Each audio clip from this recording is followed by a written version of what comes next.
If someone were to ask for all the generic story premises you can think of, a band of heroes from different backgrounds coming together to go on a quest and save the world would probably be pretty high on that list. Today, I'm going to be reviewing a story with pretty much that premise, but with one little twist added in. There's a traitor mixed in with our great world-saving heroes, and no one knows who it is. Ladies and gentlemen, may I introduce Rokka no Yuusha.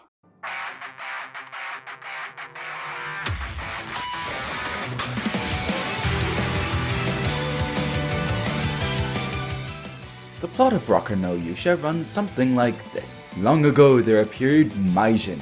It was pretty much a giant moving sludge that romped around killing people because it's an evil monster, and that's what evil monsters do. All conventional weapons were useless, and armies just got steamrolled by this thing until a saint appeared who used a flower to subdue it. Flower power for the win!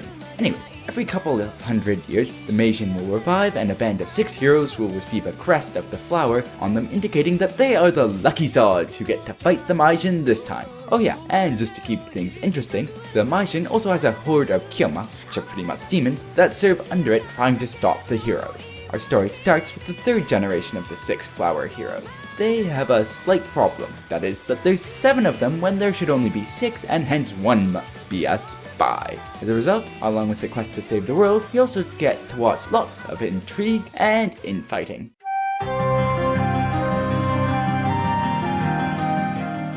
Our main character Adlet is a trickster and the self-proclaimed strongest man in the world, a title he manages to wear without being too annoying by virtue of the fact that while he may not actually be the strongest, he's pretty handy with traps and gadgets and can certainly hold his own in a fight. Adlet is also one of the smarter members of the band of heroes and often acts as the lead sleuth of the group whenever they're not out to lynch him. Next, in order of introduction, we have Nashatenya, a slightly unworldly and spoiled princess, who often acts on emotions and just so happens to be the Saint of Blades. Being a saint in this world pretty much means that you have been granted powers associated with whatever god you're a saint of. So in Nashatenya's case, she can summon blades from thin air. Also, saints can only ever be women, a fact that could have very easily led this story to become a harem, but luckily it didn't. Many thanks to the author for that.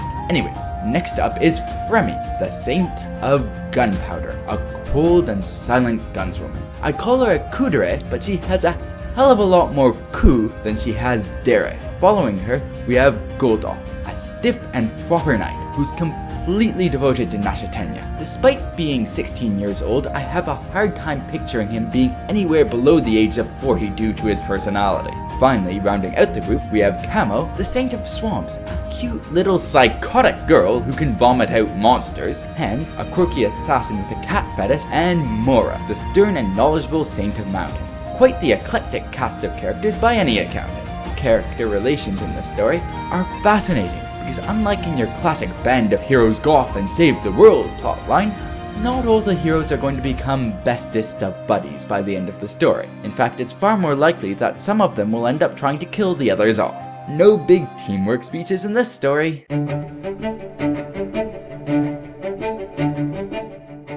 The biggest draw for this story is the sheer amount of scheming, intrigue, and infighting that goes on. Sure, the heroes eventually need to defeat the Majin, but it's much more fun to watch them fight among themselves as they try and find traitors. Likewise, there are 3 main generals that serve Majin, who in theory should be deadly serious about stopping the heroes in their quest, but in reality are just as interested in backstabbing each other. They've developed a lovely game to see who can kill the most heroes while also denying their opponents hero kills, and if possible, killing their opponents too. This story is essentially a mystery where there are multiple mastermind villains and all the protagonists are both detectives and suspects, which I think is pretty awesome. Another strength of this story is that both the characters and the world itself have a very well developed history. As the story progresses, we learn more and more about the past as well as its impact on the present, which adds another layer of depth to the story. Lastly, I would be remiss not to mention that there are quite a few impressive swords and sorcery style fight scenes in this story. Impressive enough that honestly, even if the story didn't have the whole mystery thing going on, I would still suggest reading it. The fact that the story does both parts so well is just an added bonus.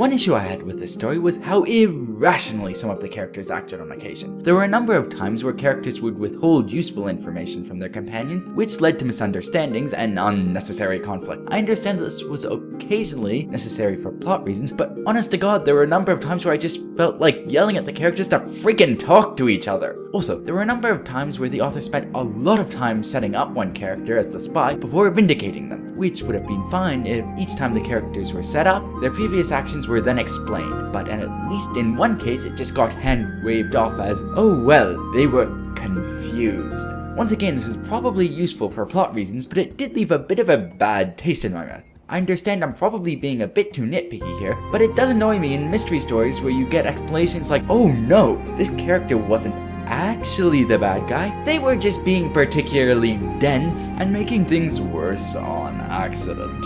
Anyways, other than my small gripe with the occasional irrationality of certain characters, I don't think there's that much else to fault the story with. I can maybe stretch things to say that I'd like to see more development in a certain romance that the authors set up and then done nothing with, but that's getting even more nitpicky than my previous complaints.